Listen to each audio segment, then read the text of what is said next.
সম্মানিত দর্শক, প্রধানমন্ত্রী তারেক রহমান আসলে কি করছেন বা তাকে দিয়ে আসলে কি করানো হচ্ছে, বা তিনি তার যারা সঙ্গী সাথী আছেন তাদেরকে নিয়ে সত্যিকার অর্থে আসলে কি করছেন। এখানে রাজনীতি কতটা প্রাধান্য পাচ্ছে, তার অতীত যে কষ্ট, বেদনা, ক্ষোভ, সেটা তার বর্তমান শাসনকার্যে কতটা প্রাধান্য পাচ্ছে। তার যে জিঘাংসা, প্রতিশোধ স্পৃহা, তার কি কোনো লক্ষণ আমরা দেখতে পাচ্ছি? তিনি আসলে যেভাবে চলছেন তাতে আগামীতে রাজনীতিতে, রাষ্ট্র পরিচালনায় তিনি কি সফল হতে পারবেন? এই বিষয়গুলো নিয়ে কৌশলে আলোচনা করার চেষ্টা করব। কৌশল শব্দটা উচ্চারণ করলাম এই কারণে যে সরকার একেবারে নতুন।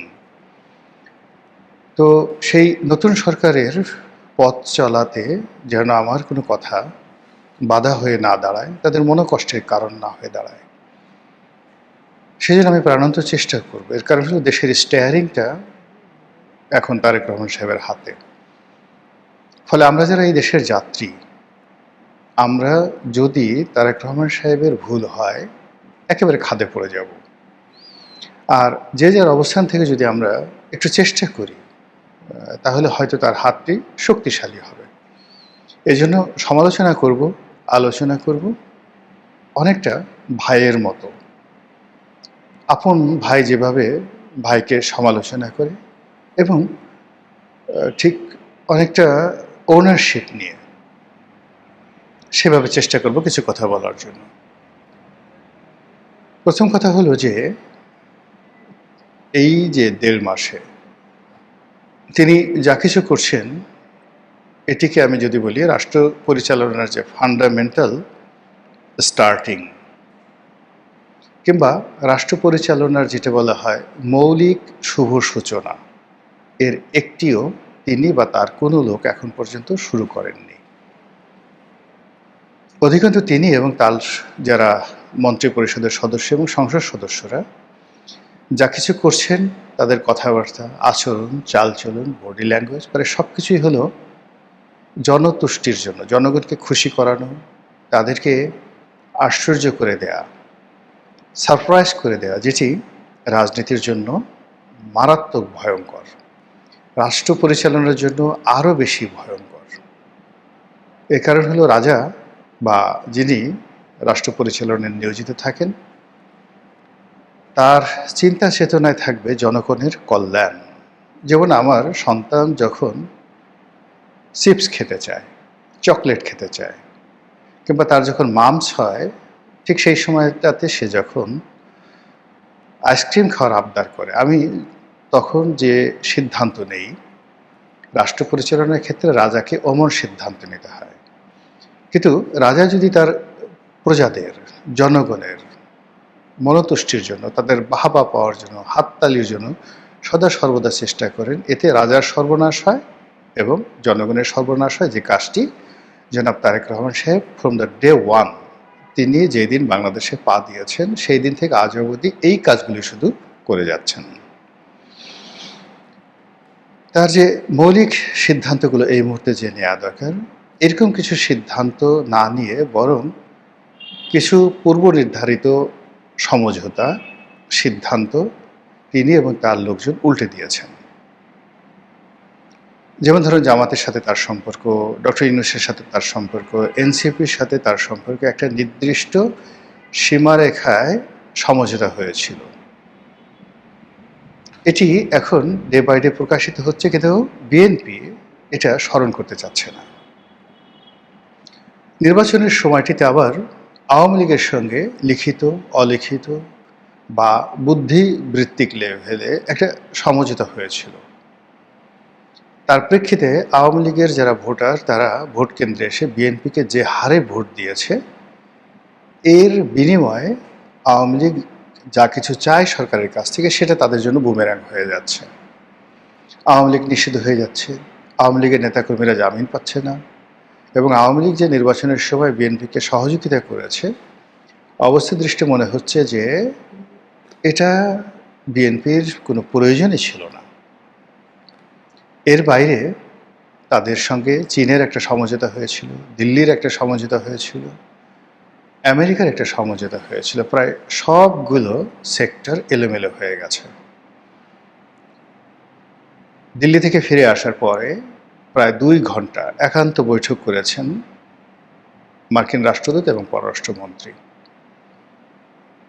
এই সময়টিতে এই বৈঠকটি বেশ ইঙ্গিতপূর্ণ এবং সেই বৈঠকে যে দৃশ্য বা ছবি আমরা দেখলাম, এটি রীতিমতো চিন্তার কারণ হয়ে দাঁড়াচ্ছে। আরেকটি বিষয় সেটি হলো যে 1/11 1/11 এই 1/11 বিষয়টি আসলে বিএনপির উচিত ছিল ভুলে যাওয়া, অ্যাবসলিউটলি ভুলে যাওয়া। দ্বিতীয় তাদের উচিত ছিল যে 1/11টা কেন হলো, এখানে বিএনপির কি দোষ ছিল। মানে যারা ধরুন 1/11তে বিএনপির সাথে বেইমানি করেছে নিজ দলের লোকজন, এদের মধ্যে তো স্পিকার সাহেবও আছেন। এখন স্পিকার সাহেব কেন 1/11 সময়টিতে দলের বিরুদ্ধে গিয়েছিলেন, এটা টানতে গেলে, কথা বলতে গেলে কেঁচো খুঁড়তে সাপ বের হয়ে আসবে, যেটি সামাল দেওয়া বিএনপির পক্ষে সম্ভব নয়। কাজেই ওটা ভুলে যেতে হবে। বরং তারেক রহমান সাহেব যদি এখন ক্ষমতার চেয়ারে বসে তিনি মনে করেন যে হাওয়া ভবনে বসে তার এই ভুল হয়েছে, তার কিছু বন্ধু বান্ধবের কারণে, আত্মীয় স্বজনের কারণে দল বিপদে পড়েছে এবং তিনি এবং তার সরকার 2001 সনে প্রথম সামরিক বাহিনীকে দলীয়করণ করার চেষ্টা করেছিলেন একেবারে উলঙ্গভাবে। তার আগ পর্যন্ত সামরিক বাহিনীতে আসলে ওইভাবে দলীয়করণ ছিল না। সেই কাজটি কি ভালো হয়েছিল? কাজেই সেই কাজে তিনি যাদেরকে নিয়োগ করেছিলেন তারা কেন বেইমানি করলো, এটা প্রতিশোধ গ্রহণ করার চাইতে ওই কাজটি আমি আর করব না, সেটি তার জন্য সবচেয়ে বেশি জরুরি। সেই কাজটি তিনি করেননি। না করে বরং এই 1/11 নিয়ে যে নাড়াচাড়া করছেন, তাকে যারা ওই সময় অপমান করেছেন, লাঞ্ছিত করেছেন, তার বাড়িঘর যারা ভেঙে দিয়েছেন, তার মাকে যারা অপদস্থ করেছেন, এই কথাগুলো তিনি ভুলতে পারছেন না। এমনকি ক্যান্টনমেন্টের ভিতরে গিয়েও তিনি সেই কথাগুলো বলছেন। এটা এক ধরনের সমস্যা। এই সমস্যাটা শেখ হাসিনারও ছিল। শেখ হাসিনা কোনো অবস্থাতেই 75-এর 15ই আগস্ট ভুলতে পারেননি। কোনো অবস্থাতেই তার পিতা এবং তার পরিবারের মৃত্যুকে তিনি ক্ষমা করতে পারেননি। কিন্তু কেন 75-এর 15ই আগস্ট হলো? কেন শেখ কামালকে মানুষ ঘৃণা করত? যে কাজগুলো শেখ কামাল করেনি, সেই কাজগুলো কেন তার উপর আরোপ করা হলো? এগুলোর সাইকোলজিক্যাল ব্যাখ্যা কী? এই বিষয়গুলো যদি ক্ষমতায় থাকা অবস্থায় শেখ হাসিনা চিন্তা করতেন, তাহলে তাকে আসলে ক্ষমতা ছেড়ে যেতে হতো না। আবার এখন তিনি যদি এই কথাগুলো চিন্তা করেন, তার 2 পয়সার মূল্য হবে না। জনাব তারেক রহমান সাহেব লন্ডনে বসে কি চিন্তা করেছেন, তার বিপদের দিনে কারা সাহায্য করেছেন, কাদের সঙ্গে তার বন্ধুত্ব ছিল, ডাজ নট ম্যাটার। একটা পয়সার মূল্য নাই। তিনি এখন ক্ষমতায় বসে যাদের কথা স্মরণ করতে পারছেন, যাদের জন্য তার হৃদয় কাঁদছে, ওটা হলো মুখ্য বিষয় এবং এর উপরই তার ক্যারেক্টারিস্টিক্স এবং তার কাজের বরকত নির্ভর করবে। আপনারা সবাই জানেন যে রাজনীতিতে যে সফলতা, এটির চূড়ান্ত যে বিজয়, এই বিজয় আসলে আল্লাহর একটা দয়া এবং করুণা। আল্লাহ বিশেষ একটি মুহূর্তে, বিশেষ প্রয়োজনে, বিশেষ উদ্দেশ্যে কাউকে ক্ষমতায় বসেন আর কাউকে ক্ষমতার থেকে টেনে হিঁচড়ে নামান। এখন যখন আপনি কোনো পরিশ্রমের ফলে, যুদ্ধের ফলে, কৌশলের কারণে আপনি বিজয়ী হবেন, তখন আল্লাহর রহমত, বরকত এবং আপনার কর্ম সিদ্ধান্ত 50-50।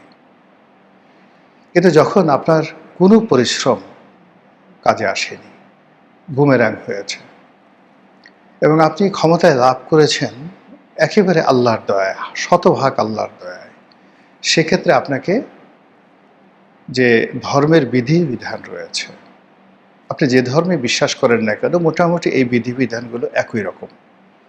মহাভারতের যুগ, তার পরবর্তীতে বৈদিক যুগ, এরপরে বৌদ্ধ যুগ, এরপরে খ্রিস্টান যুগ, এরপরে মুসলমানদের জমানা। যে ধর্মমতগুলোই বলেন না কেন, কিংবা আপনি যদি আরও চলে যান মিশরের দিকে, গ্রিসের দিকে, যারা দেবদেবী বিশ্বাস করতেন, ফেরাউনকে বিশ্বাস করতেন বিধাতা রূপে, তাদেরও ধর্মের যে কথাবার্তাগুলো প্রায় সমপর্যায়ের। সেই কথাগুলো কি? ক্ষমতায় বসার পরে আপনি যে সঠিক পথে আছেন, সেটার ১ নম্বর প্রমাণ হলো যে আপনার বিপদের সময় যারা হাসি দিয়েছে, একদিনের জন্য সহযোগিতা করেছে, তাদের প্রত্যেকটা কথা, বক্তব্য, হাসি, আচরণ, উপকার আপনার স্মরণে আসবে। ক্ষমতায় বসে আপনি তাদের কথা স্মরণ করবেন, কৃতজ্ঞ হবেন এবং তাদের সাথে সম্পর্ক রাখবেন। এই কাজটি যদি আপনি করতে পারেন, তাহলে আপনি সঠিক পথে আছেন, হেদায়েতের পথে আছেন। কিন্তু ধরুন, আপনি যখন বিপদে ছিলেন তখন আপনার টাকা ছিল না। ৩ মাস কেউ টাকা দিয়েছে, পরবর্তী ৩ মাস দেয়নি, অন্য আরেকজন এসে দিয়েছে। কিন্তু এজন্য আপনার কি হলো, ওই ৩ মাস যে দিয়েছে, পরবর্তী ৩ মাস যে দেয়নি, তার প্রতি আপনার খুব রাগ হলো। আপনি ভুল পথে আছেন। আবার দেখা গেল যে আপনি ক্ষমতায় যখন আসছেন তার ঠিক ১৫ দিন আগে আপনার সঙ্গে একজনের কথা হয়েছে, খাতির হয়েছে। কিন্তু ১৭ বছর আগে, ২০ বছর আগে যে আপনাকে লালন করেছে, পালন করেছে, ধারণ করেছে, আপনার তার কথা মনে এলো না। ইট মিনস আপনি খারাপ পথে আছেন। আপনি আল্লাহর রহমত বরকত পাবেন না। সেই দিক থেকে জনাব তারেক রহমান সাহেবের যে ব্যক্তিগত মন এবং মানসিকতা, তার যে চিন্তা চেতনা কোন পর্যায়ে আছে আমি জানি না। তার সঙ্গে আমার কোনো কথাবার্তা হয় না বা হয়নি এই সেই যাকে বলা হয় গত ২ বছর ধরে, অর্থাৎ শেখ হাসিনার পতনের পর তার সঙ্গে আমার কখনো কোনো কথাবার্তা, যোগাযোগ হয়নি। এমনকি আমি তার মুখের দিকেও কখনো ভালোভাবে তাকানোর সুযোগ পাইনি বা আমার হয়নি আমার ব্যস্ততার কারণে। ফলে আমি তাকে বুঝতে পারি না। কিন্তু যেহেতু তার হাতে এখন রাষ্ট্র ক্ষমতা, তিনি এবং তার যারা লোকজন আছেন তারা বুঝতে পারবেন যে কী অবস্থা হয়েছে। এখানে আমরা বাইরে থেকে যে দৃশ্যগুলো দেখি, সেই দৃশ্যগুলো খুবই অ্যালার্মিং, ভীষণ রকম অ্যালার্মিং। যেমন ধরুন, জামাতের সাথে তার সম্পর্ক খারাপ হয়ে গেছে, এনসিপির সাথে সম্পর্ক খারাপ হয়ে গেছে, ডক্টর মোহাম্মদ ইউনূস তাকে বিশ্বাস করেন না এবং তিনি ১/১১ বিষয় নিয়ে নাড়াচাড়া করার কারণে সেনাবাহিনীর সঙ্গে তার যে সম্পর্ক ভালো আছে আমি বুকে হাত দিয়ে বলতে পারবো না। দ্বিতীয়ত, রাষ্ট্র ক্ষমতায় বিশেষ করে সেনাবাহিনীর যে ভূমিকা, এটা যাকে বলা হয় খুবই গুরুত্বপূর্ণ আমাদের মতো দেশে।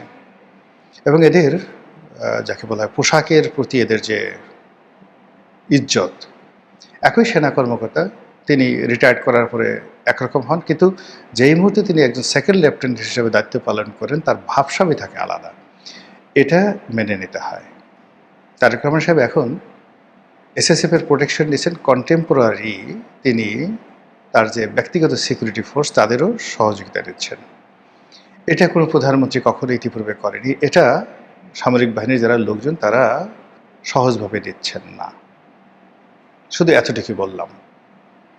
দ্বিতীয়ত হলো যে এই যে ১/১১ যে ঘটনা, এটাকে সামনে এনে যেভাবে অনেককে ধরা হচ্ছে, এতে করে পুরো সেনাবাহিনীর যে চেইন অফ কমান্ড, তাদের মধ্যে নানা রকম অস্থিরতা দেখা দিয়েছে।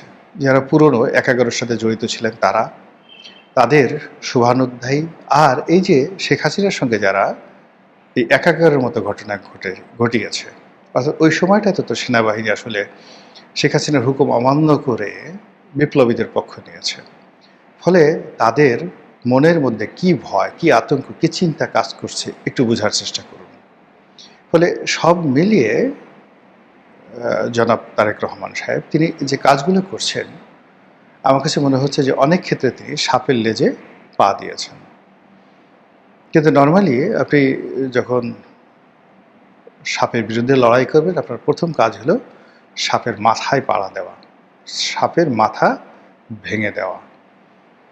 সেটা যারা করতে পারে তারা সফল হয়, আর যারা সাপের লেজে পা দেয় তারা সাপের কামড়ে আহত হন, নিহত হন, অসুস্থ হন। এখন উনি এমন অনেকগুলো বিষয় রয়েছে রাজনীতিতে, অনেকগুলো বিষয় রয়েছে রাষ্ট্র পরিচালনায়, অনেকগুলো বিষয় রয়েছে অর্থনীতিতে। প্রত্যেকটা জায়গাতে তিনি সাপের লেজে পা দিয়েছেন। উদাহরণস্বরূপ ইসলামী ব্যাংকগুলো নিয়ে যে কথাবার্তা হচ্ছে, ব্যাংকিং সেক্টর নিয়ে যে কথাবার্তা হচ্ছে, বাংলাদেশ ব্যাংকের গভর্নর নিয়ে যে কথাবার্তা হচ্ছে,